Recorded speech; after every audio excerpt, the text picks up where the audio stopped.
Hello everyone, a warm welcome to all of you in the today's session on EduTap, in which we are going to cover the top 50 MCQs from the month of January 2023, and this is the part 5 of this series in which we are going to cover and revise everything that we have covered in the past 1 week's fast track sessions that we regularly upload on our YouTube channel. And guys, today in this session we are going to cover the top 50 general awareness MCQs which are relevant for RBI Grade B, NABARD Grade A and SEBI Grade A.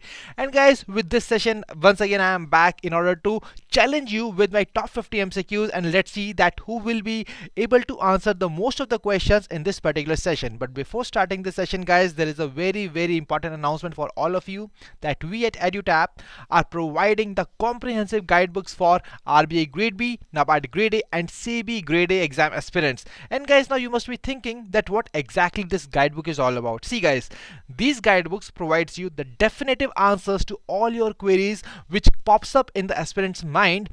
It can be about the body itself, it can be about the exam you are preparing for, it can be about the preparation. For example, when I talk about the Reserve Bank of India, so what exactly is the developmental role that the RBI plays in the Indian economy? Now the question can be about the exam as well, that what is the detailed syllabus, what is the different phases of this exam, what are the different stages of this particular exam. Now when I talk about the preparation, that how to prepare for this exam, what are the sources that you are required to follow in order to clear this particular exam. So guys, the definitive answers to all such queries will be provided to you in these comprehensive guidebooks. So what are you waiting for? Kindly download these guidebooks from the link given in the description of this particular session. Now let's move back to our session. And guys, in this session, first of all, it is mandatory for all of you to tell me that what exactly is the right answer to the question that I'm going to ask you in this session. And apart from that, you are also required to calculate your scores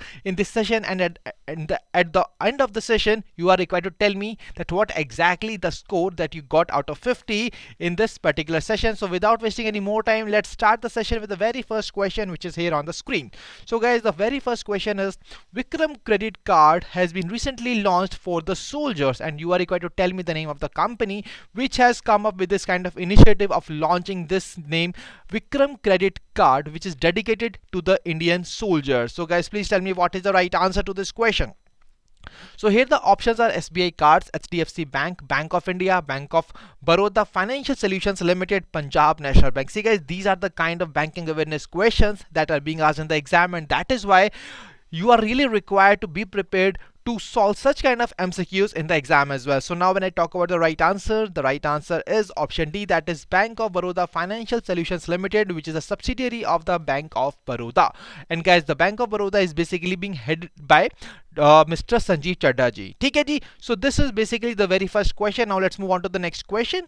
The next question is on the Tropics 2023 exercise. Okay, so the question is, you are required to tell me the name of the Indian forces which have been conducting the theater level exercise. उसका नाम है Tropics 2023 और ये 3 months के लिए conduct की जाएगी, और आपको मुझे बताना है इसमें से कौन से इंडियन फोर्सेस हैं जो कि इसके अंदर पार्टिसिपेट कर रही हैं और इस एक्सरसाइज को कंडक्ट कर रही हैं. So the name of the exercise is Tropics 2023, and absolutely right guys, the right answer is option B, that is Indian Navy. तो Indian Navy है इस क्वेश्चन का सही आंसर जो कि Tropics 2023 एक्सरसाइज को करने वाली है. And when I talk about the Indian Naval Chief, he is basically Admiral R. Hari Kumar ji. See guys, whenever you see the name of these kind of forces in the news articles, always question yourself by some different questions which can come across such kind of institutions. For example, who is the chief of the Indian Army, who is the chief of Indian Air Force, who is the chief of Indian Navy. So you are required to tell me in the comment section as well that who is basically presently serving as the chief of Indian Army as well as the Indian Air Force. So as we all know that यहाँ पर एक exercise I है news के अंदर, that is Tropics 2023. तो ऐसी और भी सारी एक्सरसाइजेज हैं जिसके बारे में आपको पता होना चाहिए from the exam point of view. तो कौन सी है वो exercises? For example 12th Agni Warrior was held recently, and it was held between Indian Army and Singapore Armed Forces. ठीक है जी. इसी तरीके से एक और एक्सरसाइज हुई थी, that is संगम. तो संगम नाम की एक्सरसाइज हुई थी इंडियन नेवी और यूएस नेवी के बीच में. Then we have also a exercise which is named as Kazind, which was held between Indian Army and Kazakhstan Army. Apart from that, we also have Surya Kiran. ठीक है जी। तो सूर्य किरण नाम की जो एक्सरसाइज हुई थी that was held between Indian army and the Nepal army. So that's how you are really required to remember the name of this exercises and the participating countries as well. Apart from that एक और चीज है जो कि काफी important है इस particular part से, that is from the defence exercises कि इस डिफेंस एक्सरसाइज का वेन्यू कहां है, दैट इज ये जो एक्सरसाइज है ये कौन सी जगह पर कंडक्ट की गई है, what is exactly the venue where this particular exercise was being hosted, that is what also you are really required to cover from the exam point of view. Now let's move on to the next question. अगले question guys आपकी screen पर, it is from the report that is Countdown to 2023 WHO report on global trans fat elimination 2022। ठीक है जी guys, अगर हम बात करें trans fats की, so these are the unsaturated fatty acids, और ये आपको कहां मिल सकते हैं? You can find them in the cooking oil, you can find in the baked goods and you can find also the packaged foods. Okay, so यहां पर इस पर्टिकुलर रिपोर्ट के ऊपर सबसे इंपॉर्टेंट चीज ये है कि जब भी कोई रिपोर्ट आती है आपको ये देखना है कि उस रिपोर्ट की रिलीजिंग बॉडी क्या है। For example when I talk about the releasing body for this report, it is being launched by World Health Organization. ठीक है, अब क्वेश्चन आपके सामने ये है, एक इंपॉर्टेंट फाइंडिंग्स इस रिपोर्ट की, that how many people globally are unprotected from trans fats, that is what you are required to tell me in this particular question guys. So this is basically the main question from this report. Apart from that, there are different dimensions that is very very important to be covered from these reports. For example, releasing body कौन सी है, important findings इस report के बारे में भी आपको पता होना चाहिए कि कौन रिलीज कर रहा है, क्या उसके अंदर है, क्या पैरामीटर्स है जिसको इसके अंदर बेसिकली एनालाइज किया गया है, कौन सी कंट्रीज को असेस किया गया है, तो इसके बारे में भी आपको पता रहना चाहिए। So when I talk about the right answer to this question guys, the right answer is option D, that is 5 billion. अब यहाँ पर जब भी मैं इस इंस्टीट्यूशन का नाम देखता हूं that is World Health Organization, तो मेरे मन में कुछ सवाल आते हैं कि WHO का हेडक्वार्टर कहां पर है, उसके हेड कौन है। फॉर एग्जांपल अगर हम बात करें हेडक्वार्टर की, तो हेडक्वार्टर है इसका जेनेवा स्विट्जरलैंड के अंदर, और अगर हम बात करते हैं director general of WHO, so director general of WHO is doctor Tedros Adhanom. ठीक है जी, तो यहां पर आपको इस तरीके की डिटेल्स को भी मिस नहीं करना है from the exam point of view, because question आपके यहां पर करंट अफेयर्स के साथ साथ उस ऑर्गेनाइजेशन के ऊपर भी पूछा जा सकता है। ठीक है, now moving on to the next question. अगला क्वेश्चन है वर्ल्ड के पहले फोटोनिक बेस्ड क्वांटम कंप्यूटर के ऊपर, और आपको मुझे बताना है basically you are required to tell me which of the following companies are going to develop the quantum computer with the investment of 40 million Canadian dollars. तो जल्दी जल्दी मुझे बताइए क्या है इस क्वेश्चन का सही answer. It is D-Wave System, IBM, Xanadu, Quantum Technologies, INC, Rigetti Computing, or none of the above. See guys, so this is a very very easy question, और यहाँ पर ये question important क्यों है? Because under this particular part you can see there are three words, that is world's first photonic based quantum computer, world का पहला, and that is why this particular thing is very very important to be covered, क्योंकि ऐसे question से ऐसे news article से exams के अंदर questions पूछे जाते हैं। Okay, so guys, here the right question, the right answer to the question is option C, that is Xanadu Quantum Technologies, INC. That is what the right answer to this particular question. Now moving on to the next question. So as per the recent news, Visakhapatnam railway station has been certified with the dash green station rating by the Indian Green Building Council. तो Indian Green Building Council ने यहाँ पर एक particular rating दी है Visakhapatnam railway station को, और आपको बताना है कि वो किस तरीके की जो ग्रीन स्टेशन रेटिंग है उसको प्रोवाइड की गई है। It's platinum, silver, gold certified and diamond, and here guys the right answer is option A, that is platinum. So platinum is the right answer as the station basically got the points between the range of 81 to 100, और इसीलिए इसको platinum rating से नवाजा गया है। Now guys moving on to the next question. So Chris Hipkins has become the 41st prime minister, और यहां पर आपको मुझे बताना है कि वो कौन सी कंट्री है जिसके ये प्राइम मिनिस्टर चुने गए हैं। Basically he has replaced Jacinda Ardern who was earlier basically serving as the prime minister of that country, and absolutely right guys, it is option B, that is New Zealand. और अगर New Zealand की अगर मैं बात करूं ना, तो एक बहुत ही इंपॉर्टेंट चीज है कि New Zealand became the first country to launch the world's first law to ban smoking for the future generation. That means those people who are born after 2008 in the country, they will not be able to purchase the cigarette packets or any other tobacco product. So this is also once again a very very important law, because ऐसी world की पहले ऐसा law यहाँ पर पास हुआ था New Zealand के अंदर, and that is why it is required to be covered. Now moving on to the next question. So the National Asset Reconstruction Company Limited has acquired the first stressed asset from the lenders. तो यहाँ पर आपको मुझे बस बताना है कि वो कौन सी वो पहला उसका स्ट्रेस्ड असेट है जो कि बेसिकली इस न्यूज के अंदर था और जिसको यहाँ पर NARCL ने एक्वायर किया है। And here guys the right answer is option A, that is JP Infratech। See guys, these kind of questions do not require much of the discussion, and that is why I'm just telling you the right answer and moving on to the next question. Okay, now guys, let's move on to the next question.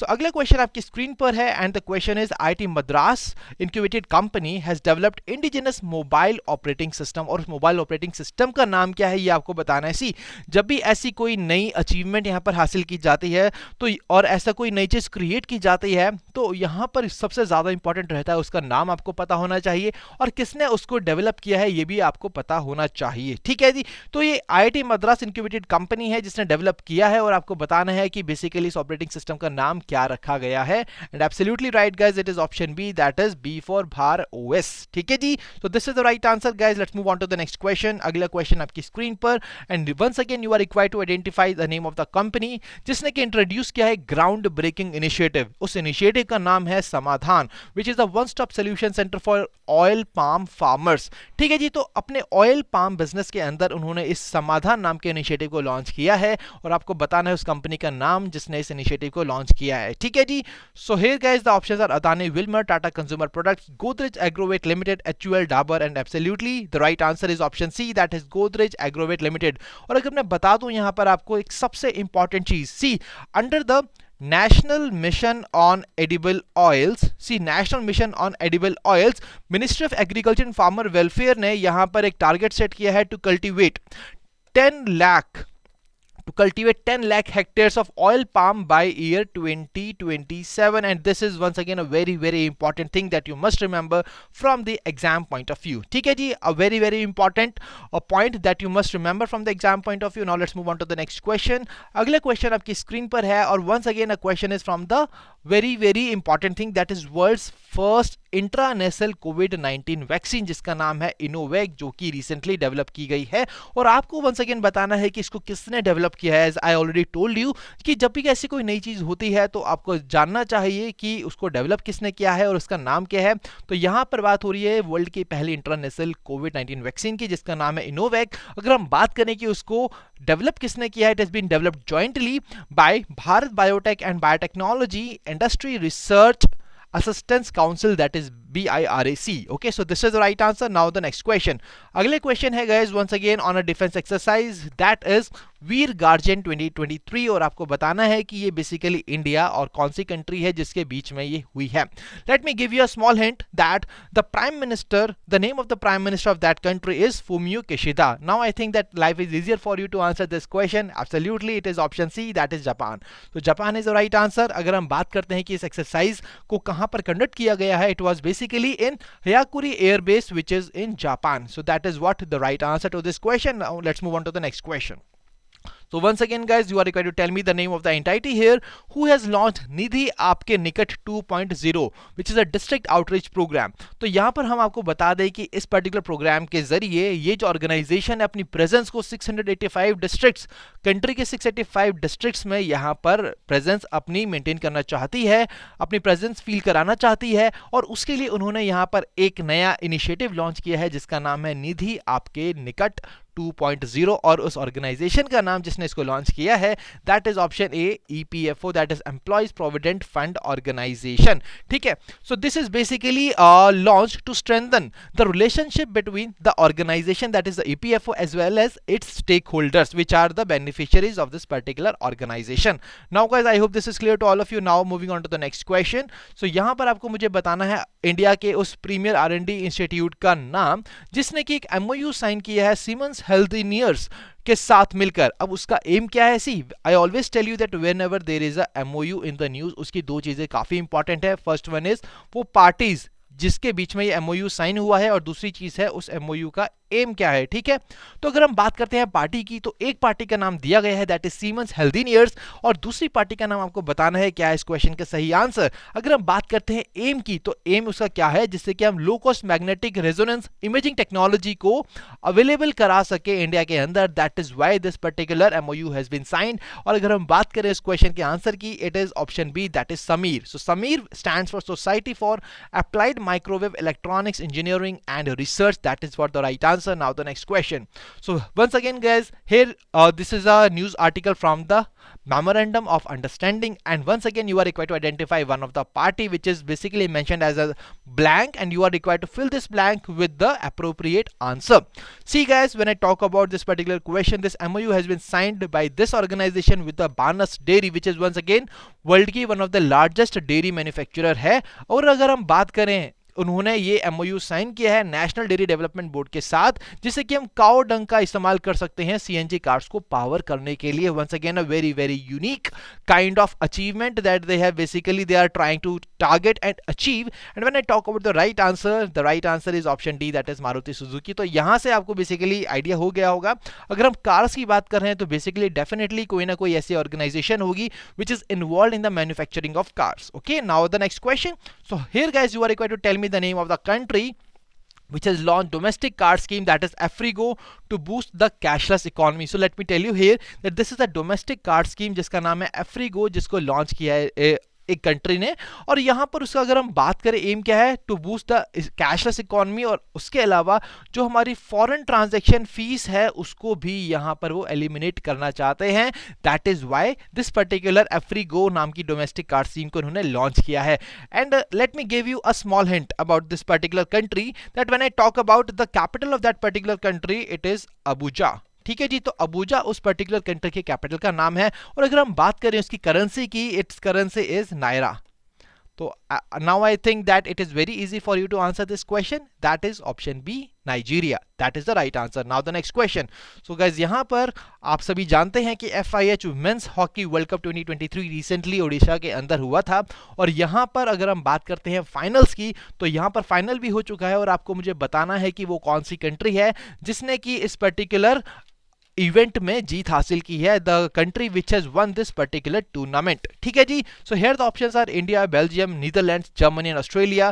So guys let me tell you that this particular country has basically lifted its third title. See guys, उसने अपना third title जीता है after winning this particular world cup, and the name of that country is option D that is Germany. तो Germany ने अपने जीता है third title, and it has become the fourth such kind of team to win 3 or more titles in the men's hockey world cup 2023, sorry men's hockey world cup। अगर हम बात करें कि इससे पहले उन्होंने जब जीता था, it was in the 2002 and 2006।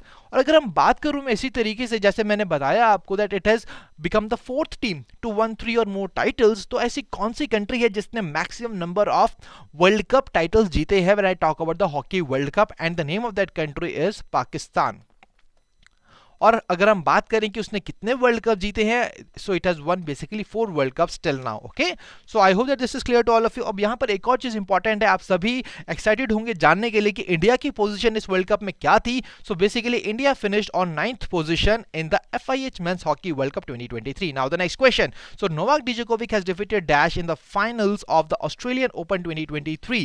So basically Novak Djokovic, who is from Serbia, he has basically defeated a player who is from Greece, and you are required to tell me the name of that player जिसको Novak डिजोकोविक ने defeat किया है to win his 22nd singles title. And absolutely right guys, it is option A, that is Stefanos Tsitsipas. That is what the right answer to this question is. Now moving on to the next question. So यहाँ पर guys आप देख सकते हो NMDC नाम की जो organisation है इंडिया के अंदर, उन्होंने अपने स्पोर्ट्स पर्सनैलिटीज में से एक ब्रांड एम्बेसडर बनाया है, और आपको मुझे बताना है कि इनमें से वो कौन सी स्पोर्ट्स पर्सनैलिटी है जिसको ब्रांड एम्बेसडर बनाया गया है। Then picture of that particular person has already been mentioned here. You can see that and you can identify that picture and tell me what is the right answer. Absolutely right, it is option D, that is Nikhat Zareen is the right answer to this question. See guys, ऐसे questions आपको देखने को मिलेंगे exam के अंदर कि जो recently brand ambassadors बने हैं उनका नाम क्या है, वो कौन सी कंपनी है जिन्होंने इसको ब्रांड एम्बेसडर बनाया है, और वो जो ब्रांड एम्बेसडर है वो कौन सी फील्ड से बेसिकली बिलोंग करते हैं, ये भी आपको पता होना चाहिए। Now the next question. Petr Pavel, who is the former chair of NATO military committee, उनको रिसेंटली इलेक्ट किया गया है एज अ प्रेसिडेंट, और आपको बताना है कि वो कौन सी कंट्री है जिसके वो प्रेसिडेंट बने हैं। And guys the right answer is option D, that is चेक रिपब्लिक। सी आपको इसी तरीके से मैं आपको बता दूं कि काफी डायरेक्ट क्वेश्चंस है, हलवा क्वेश्चंस है, जो ऐसे रिसेंट इलेक्शंस अपॉइंटमेंट्स के ऊपर क्वेश्चंस एग्जाम में पूछे जाते हैं, that is why it is required to be covered. Now the next question, Dash has started the export of its special aviation fuel for small aircraft and unmanned aerial vehicles, Avgas 100 LL to Papua New Guinea, and you are required to tell me basically the name of the organization which has started the export of its special aviation fuel. So absolutely right guys, the right answer is option A, Indian Oil Corporation. That is the name of the organization which has started the export of its special aviation fuel. Now the next question, so Rolls-Royce Solution of Germany has signed an MOU. तो ये MOU आपको बताना है कि इसमें से कौन सी manufacturing high quality marine diesel engine company के साथ हुआ है। ठीक है जी। सी गाइस, मैं आपको बता दूं कि ये जो एमओयू किया है रोल्स रॉयस सॉल्यूशंस ने, इसमें से किसी एक ऑर्गेनाइजेशन के साथ किया है so that they can manufacture the high quality marine diesel engines. और अगर हम बात करें इंडिया के अंदर ऐसा कोई अगर जो बिल्डर है, कोई इंजीनियर है जो कि ऐसे ऑर्गेनाइजेशन जो कि इन कामों में इन्वॉल्व है, that is basically option C, that is Garden Research Ship Builders and Engineers, that is what the right answer. Now the next question, and अगला क्वेश्चन एक बहुत ही इंपॉर्टेंट रिपोर्ट के द्वारा है, that is World Economic Situation and Prospects Report 2023 which is being released by the United Nations Department of Economic। ठीक है जी, UNDESA इस पर्टिकुलर रिपोर्ट को रिलीज करती है, और यहां पर आपके सामने क्वेश्चन ये है कि आपको बताना है as per the report India's economic growth is basically what exactly was India's economic growth for current year 2023. So guys, please tell me what is the right answer to this particular question. तो यहाँ पर काफ़ी important question है guys, United Nations की report है और ऐसी report से क्वेश्चंस आते हैं एग्जाम के अंदर, that is why you are really required to cover such kind of reports. तो यहाँ पर अगर हम बात करते हैं इस पर्टिकुलर क्वेश्चन की, so here guys the right answer is option B, that is 5.8%। जैसा कि मैंने आपको कहा था, this particular report has been released by the United Nations Department of Economic and Social Affairs, UNDESA। ठीक है जी। अब यहाँ पर एक चीज और इंपॉर्टेंट है, सी हमने देखा कि इस करंट ईयर के लिए इंडिया की जो ग्रोथ रेट है it was 5.8%, but when I talk about the next financial year it is basically 6%। ये भी आपको पता होना चाहिए। और इसके अलावा एक चीज आपको और ध्यान रखनी चाहिए कि जो वर्ल्ड की इकोनॉमिक ग्रोथ रेट है as per this report, what is exactly that. तो अगर हम उसकी बात करें तो वर्ल्ड की इकोनॉमिक ग्रोथ है basically 1.9% as per the World Economic Situation and Prospects Report 2023. I hope this is clear. Now the next question.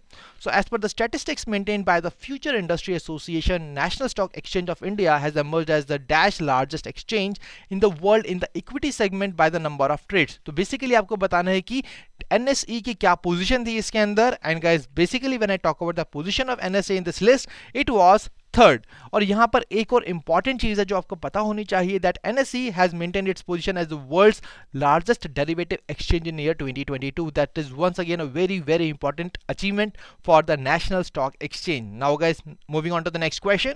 So as per the recent news, Indian Institutional Ranking Framework, so IIRF ने यहां पर top MBA ranking colleges, see top MBA colleges जो है India के अंदर उसको rank किया है, उसकी एक रैंक लिस्ट लॉन्च की है, और आपको बताना है कि वो कौन सी इंस्टीट्यूशन है जो कि इस पर्टिकुलर रैंकिंग में थर्ड पोजीशन पर था।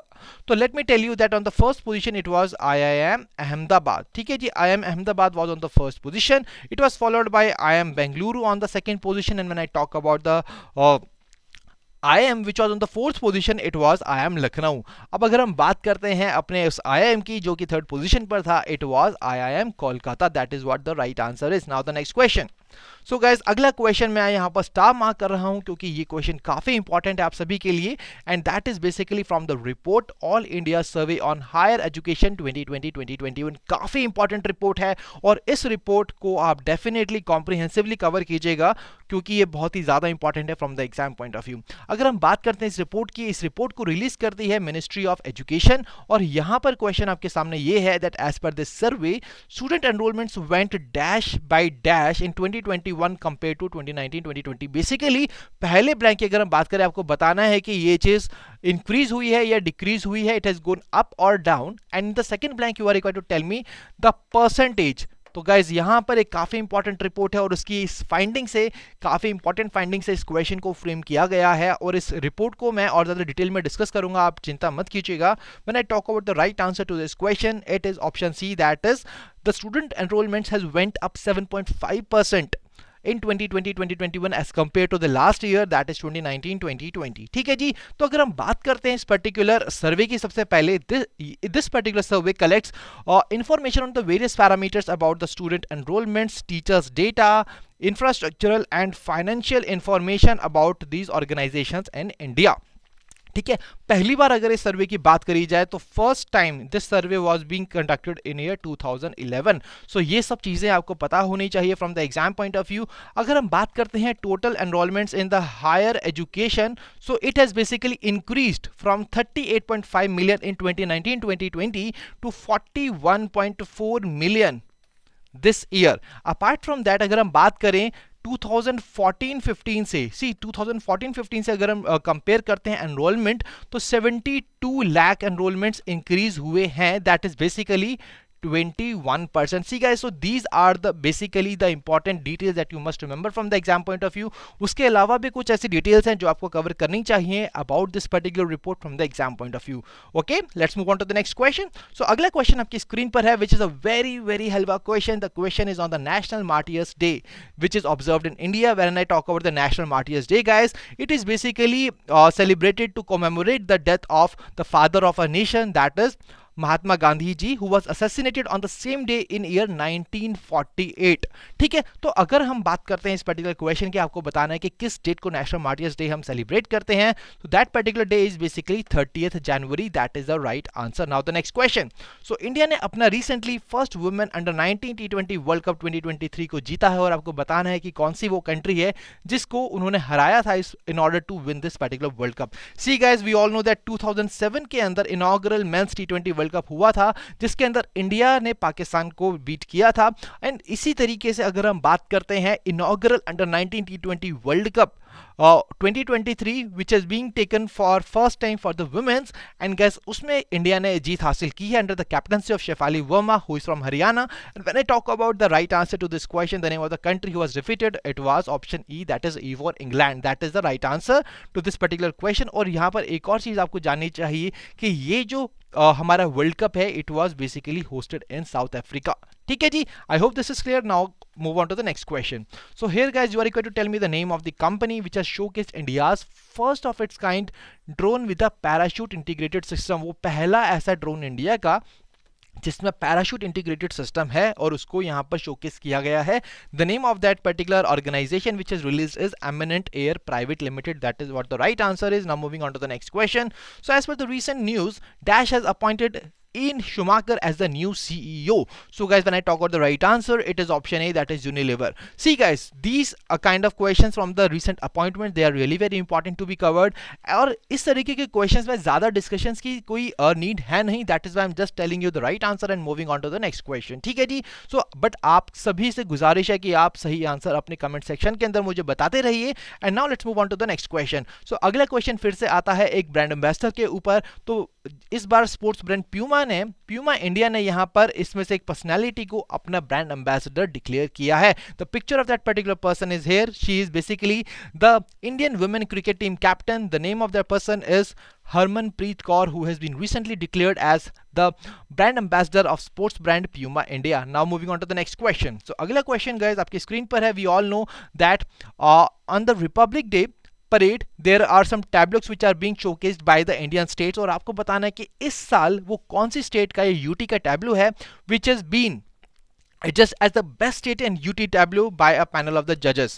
So guys, the right answer to this question is option B, that is Uttarakhand। और यहाँ पर एक और चीज है that गुजरात का on clean green energy efficiency उसको पहला स्पॉट मिला in the online public poll conducted by MyGov। That is what the right answer is. Now moving on to the next question. So guys अगला question is once again from a very important report. See guys, आप देख सकते हो कि आज के session के अंदर हमने कितने इंपॉर्टेंट रिपोर्ट्स को कवर किया है। We covered world economic World Economic Situation Prospect Report, we covered the other report which was AISHE. Apart from that हमने WHO की रिपोर्ट को भी कवर किया है, और यहाँ पर चौथी रिपोर्ट आप सभी के सामने है. The report is basically released by the IMF and you are required to tell me that what is exactly the India's projected growth for year 2023. See guys, IMF, जब भी ऐसा ऑर्गेनाइजेशन का नाम आपके सामने आता है आपको पता होना चाहिए, कुछ क्वेश्चंस अपने आप से करने चाहिए, that who is basically the director general of IMF, where is the headquarter of IMF, when was it established. So इस तरीके के क्वेश्चंस हमेशा अपने आप से करते रहिए, and you will definitely not leave any kind of information from the exam point of view. तो अगर हम बात करते हैं IMF के चीफ की, सो IMF के डायरेक्टर MD जो है दैट इज क्रिस्टलिना जॉर्जीवा. अगर हम बात करें IMF के हेडक्वार्टर की, so it is Washington DC. ठीक है जी. सो इस तरीके की चीजें आपको हमेशा पता होनी चाहिए. अगर हम बात करते हैं कि एस्टैब्लिश कब हुआ था, it was establish in 1944 during the Bretton Woods conference. और अगर हम बात करें अभी की जो प्रोजेक्टेड ग्रोथ रेट है, it is basically option D, that is 6.1%. That is what the right answer to this question. Now the next question. So here you are required to tell me the name of the company which has launched pay as you drive. So pay as you drive नाम की policy कौन सी company ने launch की है? The right answer is option C, that is New India Assurance. See guys, in questions में ज़्यादा कुछ करने की ज़रूरत नहीं है. So just focus on the keywords and move on to the next question. Right, the next question is here on your screen. So here you are required to tell me the name of the payment gateway जो कि India का पहला payment gateway बना है to process retail CBDC transactions. ठीक है जी. तो यहां पर सबसे इंपॉर्टेंट चीज ये है, once again I am marking it star here, क्योंकि ये इंडिया का पहला ऐसा पेमेंट गेटवे बना है जिन्होंने की प्रोसेस किया है retail CBDC transactions, and the name of that particular part is CC Avenue. और यहाँ पर अगर हम बात करते हैं कि ये पहला फर्स्ट पेमेंट गेटवे बना है to process central bank digital currency और digital rupee transactions for the online retail merchants. That is what the right answer is. Now the next question. So here guys, you are required to tell me the name of the organisation which has published the report, that is Asia Pacific overview of food security and nutrition 2022 urban food security and nutrition. So this is what the title of the report is, or we always tell you that whenever a report is there in the news, you are required to cover the report in across various dimensions. The very first dimension is the releasing body, और उसी के ऊपर इस question को पूछा गया है. The options are FAO, UNICEF, World Food Program, WHO, all of the above. And guys, here the right answer is option E, that is all of the above. That is all these organizations have collectively released this particular report, and I hope that this is clear to all of you. Now the next question. So Indian Army की annual firepower demonstration training exercise हुई है, और आपको उसका नाम बताना है. क्या है एक्सरसाइज का नाम? which has been conducted in Maharashtra. तो महाराष्ट्र के अंदर इस पर्टिकुलर एक्सरसाइज का डेमोन्स्ट्रेशन किया गया था. The right answer, the name of that particular exercise is exercise Topchi. That is the right answer. Now the next question. So state of the solar PV manufacturing in India, ये एक report है जिसको release किया है मरकॉम India research ने, और इस report के अंतर्गत आपको मुझे बताना है, जो इसकी फाइंडिंग के ऊपर क्वेश्चन है, that India solar module manufacturing capacity will reach dash gigawatt by 2025. तो बेसिकली एक टारगेट है इंडिया का जिसके अंदर हम सोलर मॉड्यूल मैन्युफैक्चरिंग कैपेसिटी को हम एक पर्टिकुलर नंबर तक पहुंचने वाले हैं, उसको अटेन करेंगे. उसका टारगेट ईयर तो दिया है 2025, but what is exactly the amount of that particular capacity that we are aiming to reach by 2025, that is what the question is, and the right answer is 95 gigawatt. That is the right answer to this question. Now the next question. SBM bank India, उन्होंने raise किया है 99 crore from which of the following organisations through the issue of Tier 2 bonds. See guys, these are very direct questions from the banking awareness part, and here guys the right answer is option D, that is LIC, that is Life Insurance Corporation of India. Now the next question. तो अब यहाँ पर एक और important चीज़ है. सी, जब भी कोई चीज़ पहली बार होती है तो यहाँ पर आपके सामने बेहद इंपॉर्टेंट है कि आप उसको स्टार मार्क करें और उस इन्फॉर्मेशन को अच्छे से कवर करें. फॉर एग्जाम्पल, हमने पहले बात की कि वर्ल्ड का पहला क्वांटम कंप्यूटर कौन बनाने वाला है. इसी तरीके से सी, पहली G20 international financial architecture working group meeting हुई है, और वो कहाँ पर हुई है ये आपके लिए काफ़ी इंपॉर्टेंट है जानना, और ऐसा क्वेश्चन एग्जाम के अंदर पूछा जाता है. And here guys the right answer is option C, that is Chandigarh. Now the next question. So Australian trade and investment commission, that is Austrade, उसने यहाँ पर MOU साइन किया है, और आपको बताना है कि इसमें से वो कौन सी ऑर्गेनाइजेशन है जिसके साथ ये MOU साइन किया गया है. उसका एम बेसिकली क्या है? They are collaborating on the technical and vocational education training programmes. तो इस प्रोग्राम के लिए इन्होंने बेसिकली कोलैबोरेशन किया है, और आप जैसे कि देख सकते हैं the name of that particular organisation is mentioned in the form of a picture here, उसके लोगों के साथ. Ittihad, that is the Confederation of Indian Industry, that is option D, that is the right answer. Now the next question, once again this particular question is on a defense exercise. See guys, तो आज हमने defence exercises को काफी detail में किया है, काफी सारी, आई थिंक मैंने आपको 6 से 7 डिफेंस एक्सरसाइजेस डिस्कस की है आज के इस सेशन के अंदर. अगर हम बात करते हैं अगली एक्सरसाइज की, उसका नाम है त्रिशक्ति प्रहार. तो त्रिशक्ति प्रहार के अंदर जो कि नॉर्थ बंगाल में हुई है, आपको बताना है कि वो कौन सी डिफेंस फोर्सेस हैं जो कि इसका पार्ट थी, जिन्होंने इसके अंदर बेसिकली पार्टिसिपेट किया है. And here guys when I talk about the right answer, it is both Indian army and central armed public forces. That is what the right answer to this particular question. Now the next question. So here guys, you are going to tell me the name of the country जिसको invite किया गया है as a theme country of the Madrid International Book Fair in 2025. See, last session के अंदर मैंने आपसे एक question discuss किया था about the biggest literature festival, that is a Jaipur literature festival जो कि अभी हो रहा है इन द जयपुर. इसी तरीके से मैड्रिड इंटरनेशनल बुक फेयर 2025 में होने वाला है. और कौन सी वो कंट्री है जो कि चूज की गई है एज अ थीम कंट्री, जिसको इनवाइट किया गया है as a theme country, that is basically our country, that is India. That is the right answer. Now the next question. So guys, अगला क्वेश्चन है basically on the capital, state capital के ऊपर ये question है.